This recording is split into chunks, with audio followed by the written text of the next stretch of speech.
Hello. So this reading is for Alex, and I'm going to do a little general reading. I'm going to start with the dominant energy, and then we'll see something that you could, should, or have been focusing on, and then maybe we'll get a next step or some clarification from that. I ask that only angels, guides, and spirits of the highest vibration answer through the cards. I ask for grace, clarity, compassion, and objectivity in this reading. And then I can share a message of resonance. And I ask for permission to begin. So this is the dominant energy for Alex today.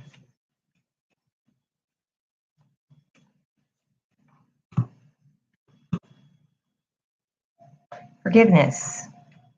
The dominant energy for you right now is forgiveness. Now, this is from my deck, personal deck, the celebration deck.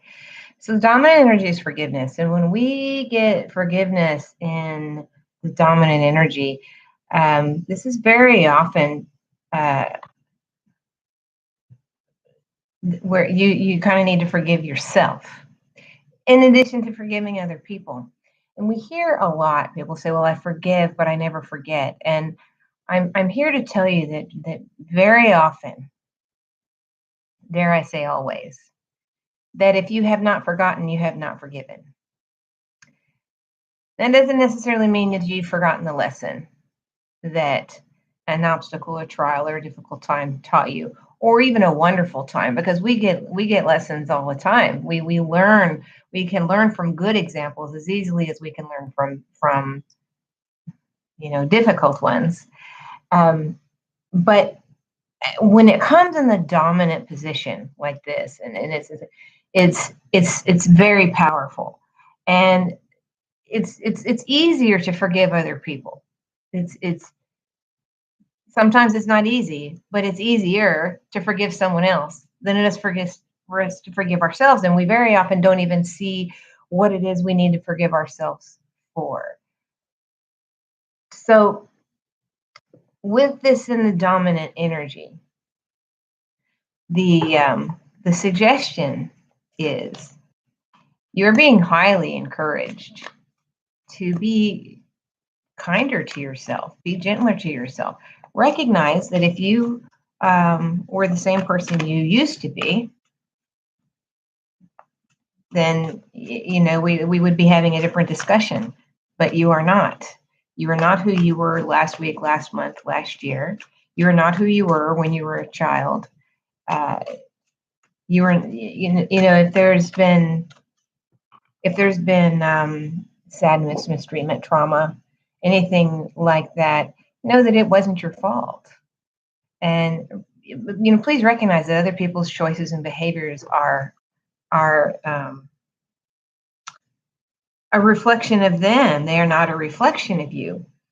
And so while you may have been in the line of fire, you are not really the target. Hurting people hurt people. So it's okay for you to let go of the lessons that you learned from wounded people. And forgive yourself for allowing them to rob you of your joy. Forgive yourself for allowing them to maybe slow your progress a little bit.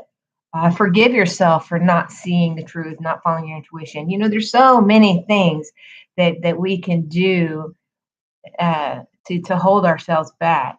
And one of the biggest is not being kind to ourselves, not being generous to ourselves. So be as kind, gentle, and generous with yourself as you are with others. If the situation were such that your best friend was telling you a story, what would you say to them? Talk to yourself like you're talking to the person that you love the most. And it's forgiveness is never for the recipient; it's for the person who's given it. But the greatest gift that you can give yourself is to love yourself, and we forgive those we love. So dominant energy is forgiveness. So let's see now what you need to focus on, or should focus on, or have been focusing on. This card usually pops up with something that needs your attention. This is from the Wisdom of the Oracle deck by Colette Van Reed. And you got Milk and Honey. And what you need to be focusing on is what you have to be grateful for.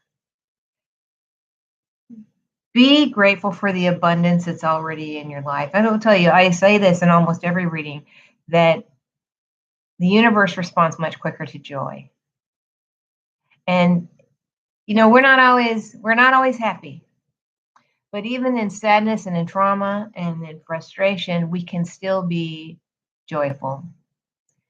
Because being joyful and being happy doesn't mean that you're happy every moment of the day, but it knows that where you are is temporary. It knows that whatever it is that needs to be forgiven is temporary. So we get Milk and Honey, which is all about, that's a very familiar colloquial phrase, the land of milk and honey. It's all about abundance and having everything that we need and everything being sweet and turning up roses. And, there's rainbows and bounty. And this is asking you to really pay attention to the good things and not pay so much attention to the things that are giving you stress and struggle. And that's not to say to ignore your responsibility. That is not what that means at all. What it is live with a grateful heart. Be joyful. Say, well, I'm not feeling well today, but I'm feeling better than I was yesterday. And I know that I'm going to be feeling better because I'm doing all those things that I need to do. Or, so I know I've had a little bit of an issue with a person or in a situation that hasn't been pleasant, but I'm learning from it and I'm growing from it. And things are going to be so much better. And the fact that this chaos has already started means that the storm is passing. There's light at the end of the tunnel. I have a roof over my head. I have people who love me.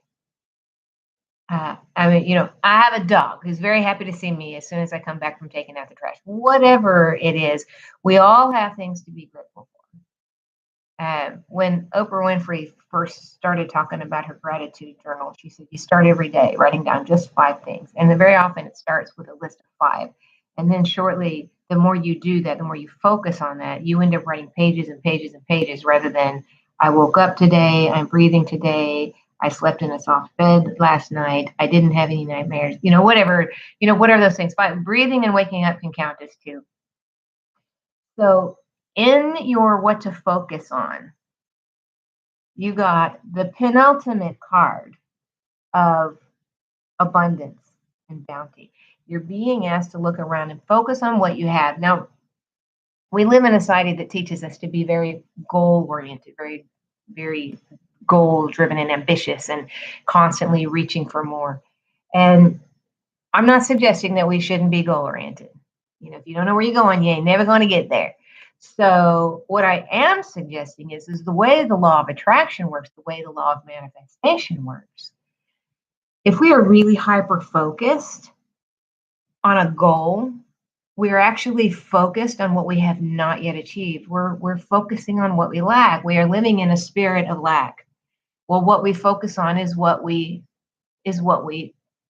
produce. It's what we draw to us. It's what we attract. It's what the law of attraction is.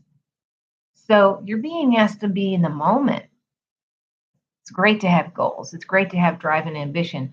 Don't miss the magic of the journey that you're on. Don't miss the magic of the moment that you are in because you're so hyper-focused on what might be or what was.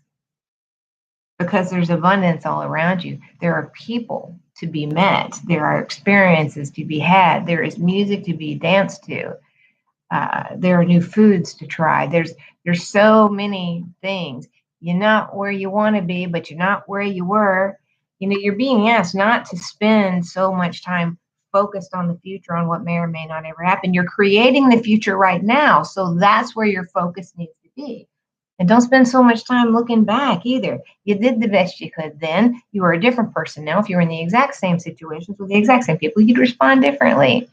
So it's okay to look back and say, this is what I learned from that, and I'm going to keep this, but I don't really need that, and this is where I'm going, and this is what I want to do, and in order to get there, this is what I'm going to do right now in this moment.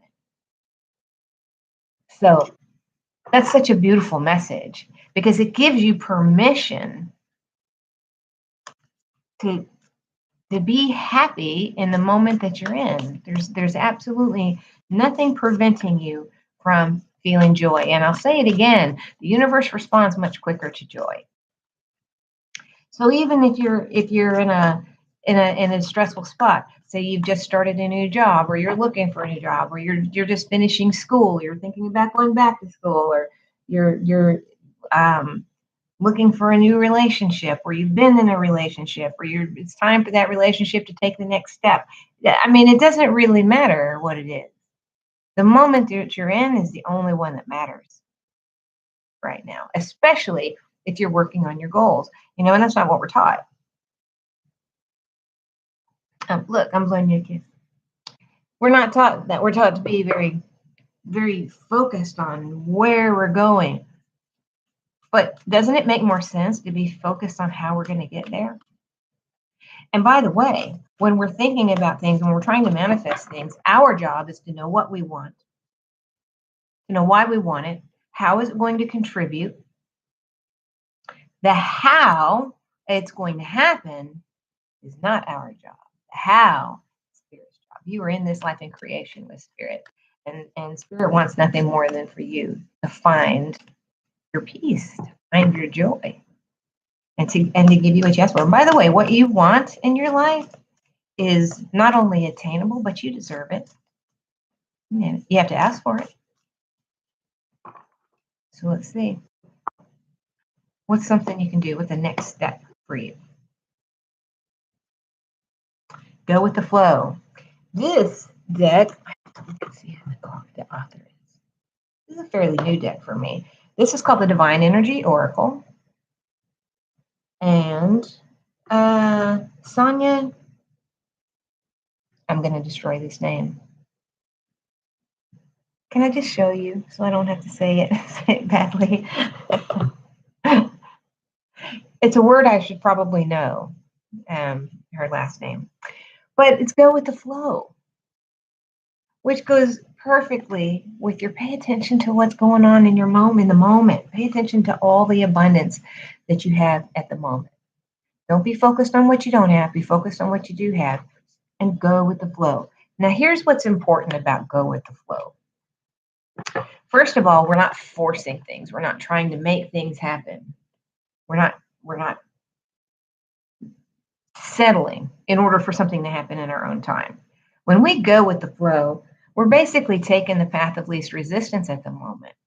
We're allowing things to unfold. We're allowing things to happen as they're supposed to happen. So all the things that lead up to that to make the thing perfect have time. We're gonna let the seeds germinate for a little while, and let them, so that when they come up, they're perfect. Now, what I will tell you is, with these 3 cards, be kind to yourself. Forgiveness. Forgive yourself and forgive others. Recognize that they're doing the best they can do. Their mess may not be good enough for you. It may not be a perfect match made in heaven. And when I talk about people, I'm talking about people and situations, and all types of people and all types of situations. Because how we manage one thing is how we manage everything. So it could be romantic, it could be work relationships, it could be familial relationships. It doesn't matter, because essentially you're going to be blessed in all ways. So forgive yourself, be kind and gently to yourself. Live in the moment. Don't miss the magic of the moment that you're in. That's so important. And then go with the flow. Allow things, listen to your intuition. Your intuition's never wrong. So allow things to happen in their own divine timing. If you take the cake out a little too early, you know what happens. If you keep opening the oven, the cake is going to fall. Rest easy. Because what is meant for you cannot be taken from you.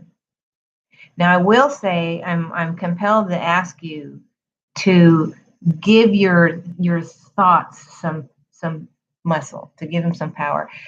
Make a list of the things that would really be ideal if you're looking for if you're looking for your soulmate, if you're looking for a life partner. What would be ideal? And be incredibly honest and incredibly picky. There's no need to settle. If you want somebody, use this example all the time. If you want somebody with one green eye and one blue eye, ask for it. Because quite honestly, well, we will say all the things, that everybody always says. And go, well, he has to be smart and funny and kind and compassionate, blah, blah, blah, blah, blah. When you really get down to it, what it is, because we'll say, well, I want somebody with one green eye and one blue eye. But it has nothing to do with the color of their eyes. It's what that represents to us. We want somebody with a great sense of humor. What does that represent to us? It's okay to ask for somebody who you say, I've had people say, well, I want him to be a particular height, but that sounds so shallow.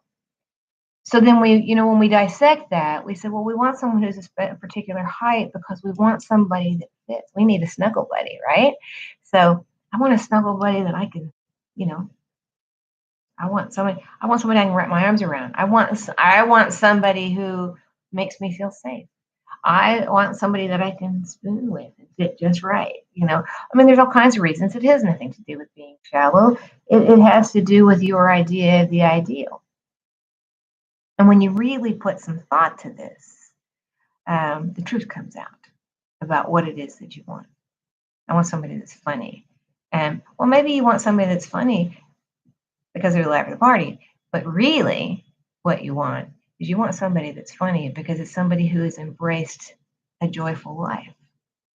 You want somebody who sees the bright side, who sees the humor, who's interested in making you laugh. So don't be shy about the list you make. You don't have to share it with anybody. If you're looking for the perfect job, do the same thing. What would make it perfect? Well, I work these number of days and this many hours, and my boss is like this, and my coworkers are like that, and I have say in this, and I get to do that. Write it down. Read it several times. Read it all the time. Carry it with you all the time. And in the meantime, go with flow. Live your joyful moments. Keep a gratitude journal. But go with the flow. Allow things to happen in their own divine timing so that you don't take that cake out of the oven too early. And I think you will find that the things that have felt for a while out of your reach for a while, you will find are much closer than they seem. It's like that mirror on the side of your car. Objects in the mirror are much closer than they appear. And I'm going to look at the underlying of what to focus on card, and it's serendipity. And serendipity is all about watching for signs and symbols and paying attention to what's going on around you. Again, being in the moment and paying attention to what's going on. And the underlying in your next step is to claim your art. And this is about the art of the art of living. So claim your art. What are you passionate about? What really brings you a tremendous amount of joy? Do that. Whatever you have to do to increase your joy quotient is what you need to be doing right now. And as you do that, and as you focus on that, and as you remember to forgive, be generous with your forgiveness to yourself and to others. It allows you to let go of the burdens that weigh you down and rob you of your joy. And it just makes you feel good. It's a lovely gift to give yourself. So I hope this resonated with you, Alex, and feel free to ask me any questions or clarifications if you feel you can do it in the comments. And I wish you the best, and I wish you joy and more love than you can wrap your arms around. And thank you for letting me read for you.